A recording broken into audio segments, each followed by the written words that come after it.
40 ans est un nombre très symbolique dans la Bible. Il marque le temps de préparation, d'entraînement et de formation. La vie de Moïse fut partagée par fractions de 40 ans. 40 ans au palais de Pharaon, 40 ans en exil à Madian, 40 ans en route pour la terre promise. Il lui fallut encore 40 jours pour recevoir la loi de Dieu. Jésus jeûna 40 jours, mit 40 jours pour fortifier son église avant son ascension.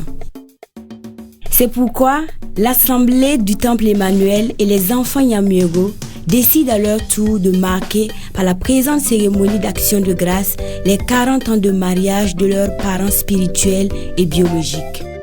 Ils naquirent chacun de son côté, l'un à Koudgou, Burkina Nabiri, l'autre à Siglé, Boukou. Les archives des missionnaires ont conservé la première photo depuis 1948. La seconde date de 1966. Ils passèrent une adolescence pacifique et soumise.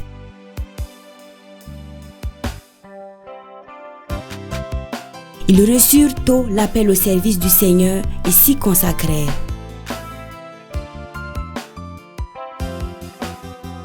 Ils se rencontrèrent pour la première fois en 1969 à Gunguin, Ouagadougou, sur recommandation de Madame Christine Zungrana, épouse de tonton Bernard Zungrana, parente de papa Samuel. L'Église, reconnaissant leur appel, les envoie à tour de rôle en formation pastorale en France, à Bièvre, en banlieue parisienne. Cette école est aujourd'hui transférée à Bordeaux et s'appelle Institut de théologie biblique. Sur cette photo, nous reconnaissons l'élève pasteur Jean-Charles Ouedraogo, l'élève pasteur Samuel Yamuego et l'élève pasteur Micheline Yamuego. Financièrement incapables de rentrer pendant les vacances et redoutant de rester seuls à l'école, ils reçurent de leurs parents et de leur église l'autorisation et même l'intimation de se marier à Paris pendant ce temps. Alors, les faire-part ainsi libérés furent envoyés à ceux qui peuvent les rejoindre ou qui veulent s'unir d'intention. Éternel notre Dieu, c'est sur toi que nous nous appuyons. 2 Chroniques 14, 10.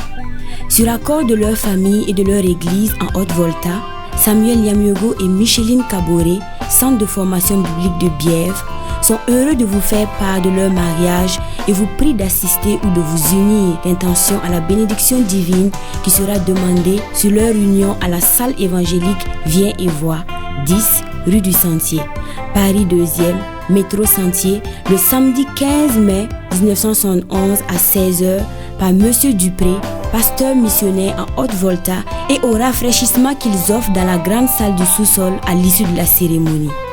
Ils ont lu l'histoire du roi Asa dans 2 Chroniques 14, 10. Ils ont imité sa foi et se sont appuyés sur l'Éternel. Et l'Éternel a répété pour eux la bénédiction qu'il accorda à Asa. Le mariage civil a été célébré à l'ambassade de Haute-Volta à Paris, 159 boulevard Haussmann, le 15 mai 1971 à 10h à l'ambassadeur M. Henri Guissou, politicien voltaïque des premières heures. Signature du marié. Signature de la mariée. Signature du témoin du marié, son neveu, M. Dieudonné Yamuego, étudiant à Clermont-Ferrand. Signature du témoin de la mariée, qui est la cousine du marié, Madame Marie Zongo, dont le mari était conseiller économique à l'ambassade de Haute-Volta à Paris. Félicitations de l'ambassadeur, M. Henri Guissou. Repas de noces offert par l'école après le mariage civil. Comme pour le roi Asa, Dieu a commencé déjà à venir en aide à ceux qui se sont appuyés sur lui.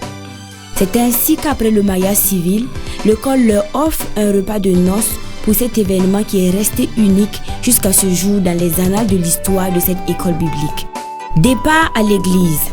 Tonton Jean-Charles Cabré, actuellement pasteur, étudiant à Caen à l'époque, était venu pour la circonstance et faisait partie des garçons d'honneur.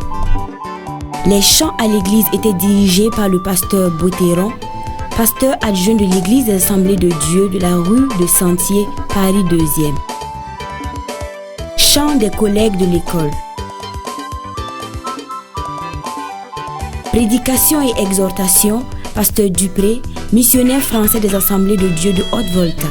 Thème, faites tout ce qu'il vous dira. Lecture, Jean 2, 1 à 5.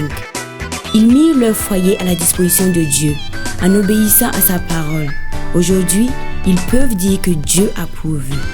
Bénédiction par ceux qu'on pourrait appeler en Israël les souverains sacrificateurs, Pasteur Thomas Bress et André Nicole, pionniers du mouvement des Assemblées de Dieu de France.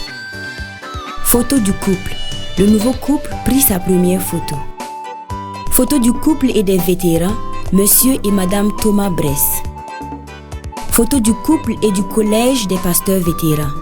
Tous ces vétérans dans le ministère étaient aux noces des deux petits Africains. Rares étaient les événements qui pouvaient les réunir.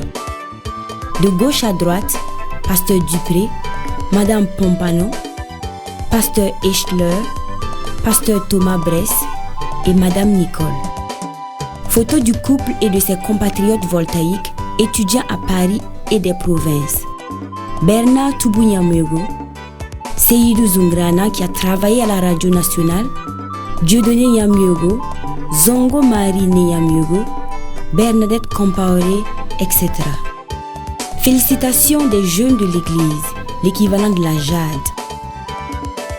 Naissance de la première enfant, Lucie Augusta Tegawende Nyamyogo, le 20 février 1972, 9 mois et 6 jours après le mariage, comme le fera remarquer un ami dans sa correspondance de félicitations.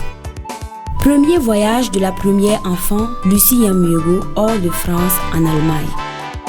La famille s'est agrandie de 2 à 7. Les deux, papa et maman, les enfants,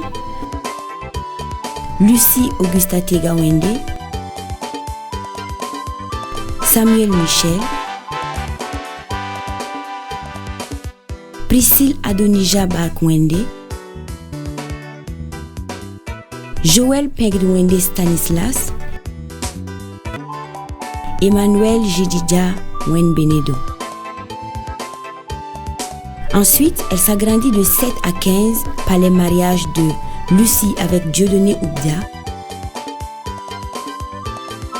Samuel Michel avec Solange Ouedraogo, Adonija Bakwende avec Kevin Chibassa,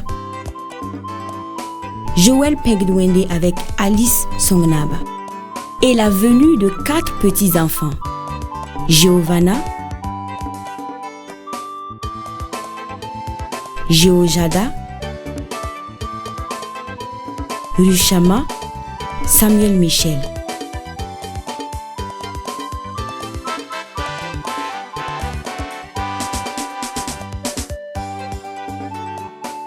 Le Dieu d'humour qui prend les choses faibles pour confondre les fortes leur a fait le grand honneur de les utiliser dans la fondation et la gestion pendant 32 ans de la plus grande association des femmes évangéliques, l'Association des servantes de Christ, ASC. L'ASC n'a pas seulement stimulé les associations des femmes des églises évangéliques du Burkina Faso, mais aussi celles d'autres confessions de notre pays, et mieux encore, elle a stimulé, galvanisé et impacté les femmes des églises sœurs du Bénin, de Côte d'Ivoire, du Niger, du Mali, du Togo, du Sénégal et du Gabon. Ce qui prouve encore qu'il peut sortir même de Nazareth quelque chose de bon. À Dieu seul soit l'honneur, la gloire et la puissance au siècle des siècles. Amen.